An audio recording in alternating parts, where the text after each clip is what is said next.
Hi అందరికీ నమస్తే. ప్రతి మగాడి జీవితంలో కూడా ఏంటంటే 3 స్టేజ్‌లు ఉంటాయన్నమాట. ఫస్ట్‌ది ఏంటంటే బాయ్స్ కింద ఉన్నప్పుడు. చిన్నప్పుడు వాళ్ళ పేరెంట్స్‌ని చూసినప్పుడు ఎలా ఉంటుంది అంటే ఆహ్, ఈ అమ్మ చాలా కష్టపడుతుంది ఇంట్లో. నాన్న అసలు మమ్మీకి సాయం చేయట్లేదు.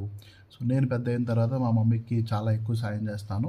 అలాగే నాకు కాబోయే భార్యకి కూడా చాలా ఎక్కువ హెల్ప్ చేస్తాను వీలైనంతలో అని చెప్పి అనుకుంటాడు.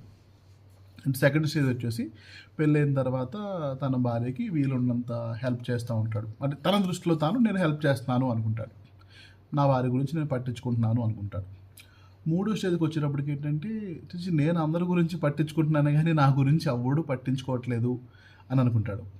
ఈ 3 స్టేజెస్‌లో కూడా భార్య దగ్గర నుంచి ఒక స్టాండర్డ్ లైన్ అయితే వస్తూనే ఉంటుంది. అంటే చిన్నప్పుడు అమ్మ దగ్గర విన్నా, పెళ్ళైన తర్వాత భార్య దగ్గర విన్నా, కొన్ని రోజుల తర్వాత కూడా వాళ్ళ భార్య దగ్గర నుంచి వచ్చే ఒకే ఒక డైలాగ్ ఏంటంటే, "నేను కాబట్టి నీతో కాపురం చేస్తున్నాను.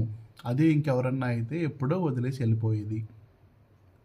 సో, మీరందరూ ఏ స్టేజ్‌లో ఉన్నారిప్పుడు? మర్చిపోకుండా కామెంట్ చేయండి. Thank you.